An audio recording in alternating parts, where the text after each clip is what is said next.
বড়লোক ভার্সেস গরিবের পুজোর শপিং। বড়লোকের পুজোর শপিং। মাম্মাম, আমার সোনা মাম্মাম। কি হয়েছে? দেখো, তোমার জন্য পুজোর শপিং করে এনেছি। ওয়াও, সো সুইট মাম্মাম, আই এম ভেরি এক্সাইটেড। তোমার পছন্দ হয়েছে? হ্যাঁ, খুব সুন্দর। কিন্তু মাম্মাম, পুজো তো মাত্র 5 দিন, তুমি আমার জন্য 10টা ড্রেস কিনে এনেছো। তা কিনবো না, আমার একটা মাত্র মাম্মাম, আমি আমার এক মাম্মামের জন্য 10টা কেন, তোমার জন্য আমি পুরো শপিং মলটাই কিনতে পারি। থ্যাঙ্কস মাম্মাম, থ্যাংক ইউ সো মাচ। গরিবের পুজোর শপিং।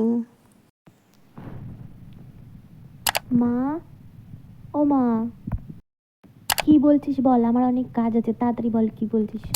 রেগে যাচ্ছ কেন, আমার কথাটা একটু শোনো। কি বল? আমাকে 2টো ড্রেস কিনে দেবা? কি তোর সাহস তো কম না, পুজোতে ড্রেস কিনবি? নতুন ড্রেস কিনে কি করবি? তোর অনেক ড্রেস আছে, সেইগুলো পরবি। 1 পিস হবে মাত্র। 1 পিস নেবো না আমি। ঠিক আছে, নিলে নিবি, না নিলে না নিবি। Oh no!